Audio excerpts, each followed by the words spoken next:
मे 20 तारिख दिन आम गोटे दिन दिनिकिया प्रतीक धर्मघट करुचु। ओडिशा रे 35,000 औषध दोकानी और सर्वभारत में 10,50,000 औषध दोकानी से दिन बंद रहिबो। प्रशांत महापात्र साधारण संपादक उत्कल औषध व्यवसाय महासंघ। प्रेसमिट डाकियार आमर दुईटा उद्देश्य। प्रथम उद्देश्य हूँ आम जनसाधारण को जनवाक चाहूँ जे मे 20 तारिख दिन आम गोटे दिन दिनिकिया प्रतीक धर्मघट करुचु। ओडिशा रे 35,000 औषध दोकानी और सर्वभारत में 10,50,000 औषध दोकानी से दिन बंद रहिबो। तेणु जो मानक किसी अत्यावश्यक मेडिसिन दरकार अच्छे आगु किणदेवाई आम अनुरोध करुचु एवं से दिन जब किसी इमरजेंसी मेडिसिन दरकार मिल तार भी आम अल्टरनेटिव अरेंजमेंट करुँ लोक पहुँचाइबा। यहाँ आम लोक जनवाक चाहूँ और सरकार को जनवाक चाहूँ आमर 3टी दाबी आम वर्ष वर्ष सागर नेगोसीएट करुचु। प्रथम दाबी है ऑनलाइन मेडिसिन जो इज इलीगल ताको बंद करने। द्वितीय कथा हूँ प्रेडेटरी प्राइसिंग जो आज देखिए कॉर्पोरेट मान हाउस मैंने नुआ नुआ मेडिसिन बिजनेस को आसिक 50-60% डिस्काउंट दौरान से मैंने कौटू पाँच कौन से मेडिसिन कौन अच्छी ताऊपर एनक्वारी करने आम जनवाक चाहूँ।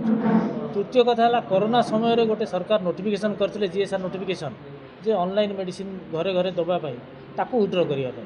ये 3टी आमर दाबी अच्छी और दाबी पूरण ना आम सरकार को जनवाक चाहूँ आम अनिर्दिष्ट काल बंद करने बाध्य ऑनलाइन आज्ञा देखूँ आमर ड्रग एंड कॉस्मेटिक एक्ट बहुत रूल रेगुलेशन अच्छी से गोटे अच्छी medicine will be dispensed by a registered pharmacist. Online रे गोटे कोरियर पिला आसी मेडिसिन दौर। सेकेंड कथा हूँ आपड़ गोटे दुकान औषध किनले गोटे प्रेस्क्रिप्शन पाँच जब मेडिसिन भल मंद है आपड़ से दुकान को जाकि लोकल ड्रग इन्स्पेक्टर जार अधीन में अच्छी कंप्लेन दे पारे। ऑनलाइन रे आपड़ भी जानना मु भी जाननी और कई जानना मेडिसिन कौटू आसी कौ एयरु आसा कौ जगह गोटे सबजुडिस हो तार किसी चेकिंग मानदंड ना एवं ड्रग कंट्रोल कहते आम जेहतु आम परिधि भर नहीं आम एक्शन नहीं पारू। तृतीय कथा है ऑनलाइन रे आपड़ जो गुड़ा रेस्ट्रिक्टेड मेडिसिन अच्छी शेड्यूल H1 मेडिसिन अच्छी केवल डॉक्टर का प्रेस्क्रिप्शन और सुपरविजन दि जापर सेगुड़ा ऑनलाइन उपलब्ध होची। आपड़ गोटे प्रेगनेंसी टर्मिनेशन किट आप ऑनलाइन पाइबे। कोडिन कफ सिरप आप पाइबे। हैबिट फॉर्मिंग मेडिसिन आप ऑनलाइन पाइबे जोटा कि आप रिटेल दुकान पाइबे। आप रिटेल दुकान जातु प्रेस्क्रिप्शन देले से आपको हेजिटेट कर निशा औषध दवाई जोटा कि किंतु आप ऑनलाइन पाँच जो थे कि आम यंग जेनेरेशन मिसलीड होबार बहुत चांस अच्छी एवं मेडिसिन रेजिस्टेंस जोटा बर्तमान गोटे वर्ल्ड वाइज प्रोब्लेम सेटा भी डेभलप होबार चांस अच्छी। तेणु आम ऑब्जेक्शन कर सरकार को 2-3 वर्ष धरिकी आम लगातार रिकमेंडेशन दौचु और आम सागे हाँ एक्चुअली कौन हो DNC act is a central act जार केवल अधीन केंद्र सरकार अधीन अच्छी एवं से आम सागे डिस्कस बारंबार दवा सत्वे आम सागे डिस्कसन भी करूना किसी रिप्लाई दौना।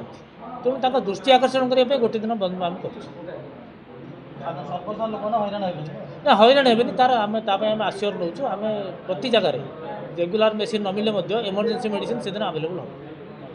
आज्ञा मु पी सत्यनारायण सभापति Utkal chemist and drugs association आगामी 20 तारिख दिन मे 20 जो बंद डकरा देचु एतिर कारण होची बेआईन कारबार चलतुबा ई फार्मासीज बंद करने प्रिडेटरी प्राइसिंग जोटा भी अनलिमिटेड डिस्काउंट जोड़ा देखौचंती सेटा को तदंत करने तृतीय नोटिफिकेशन जोड़ा इमरजेंसी ड्रग दवाई कोविड टाइम रे सेटा रद्द करने ए 3टा दाबी पत्र आम दे आसु 3 वर्ष है केंद्र सरकार को कहीकि आसु जेहेतु किसी शुणुना आजिका दिन रे गोटे दिन स्ट्राइक करुचु सरकार जो न शुणती इंडेफिनेट स्ट्राइक हम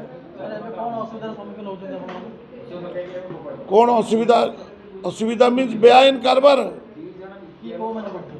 ई फार्मासीज दैट इज इलीगल बोले कोर्ट तो कह हेले भी आम चल बंद करने दाबी